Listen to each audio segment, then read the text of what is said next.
Vous savez que Koumak est devenu aujourd'hui un véritable centre de vie, une petite ville. Stéphanie Clark et Franck Vergès vous proposent d'écouter un ancien de Koumak, Étienne Tourte, qui raconte l'évolution de la commune dans laquelle il vit depuis toujours.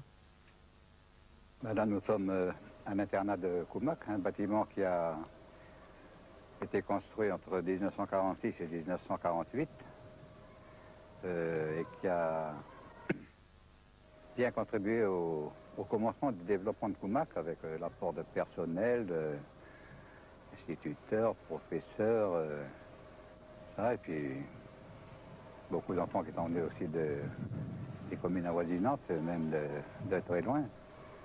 À partir du moment où l'internat a commencé à fonctionner, vous êtes aperçu que Koumak changeait? On s'en est aperçu quand même pas doucement, mais on s'est aperçu que ça a changé, quoi. Et que les gens s'intéressaient à Koumak, et il y a beaucoup de gens qui sont venus de l'extérieur qui ont aimé Koumak et puis qui se sont installés dans la commune. Étienne Tourte était maçon en 1947 quand il a participé à la construction de ce qui fut considéré comme le grand chantier de Koumak. Il est en fait ce qu'il est convenu d'appeler un ancien de la commune. Entre 1960 et 1983, il partage son temps entre le conseil municipal et le poste d'adjoint au maire. En résumé, Étienne Tourte a toujours été là pour regarder changer Koumak. Mes souvenirs remontent à 50 ans ou un peu plus. C'est 75 ans maintenant, là.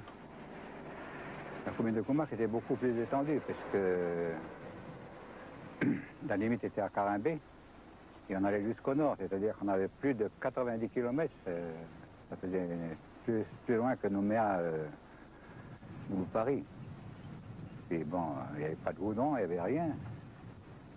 Et puis Koumak était très peu peuplé à l'époque. C'était le début, comme on l'a dit tout à l'heure, ça a commencé à se développer après la construction de l'internat, c'est-à-dire dans les années 50. Et quand les services administratifs sont venus à Koumak et se sont étoffés. Là.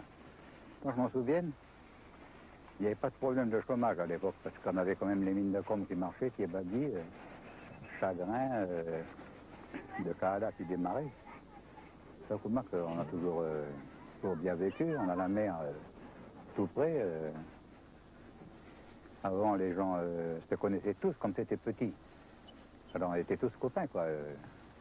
Maintenant, ça s'est agrandi, alors il y a des gens, même qui habitent Koumak, qu'on ne connaît plus. Aujourd'hui, Koumak compte près de 3000 âmes, population qui augmente doucement d'année en année, de nouveaux habitants venant des communes avoisinantes. Grâce à la mine et à l'administration, Koumak grossit et devient une petite ville prospère. Depuis peu, elle axe ses efforts sur l'exploitation du littoral. Elle s'est dotée d'un port de plaisance et attend maintenant de développer un grand projet de pêche. Un grand chantier chiffré à plus de 600 millions qui progresse lui aussi doucement et sur lequel la commune attend beaucoup.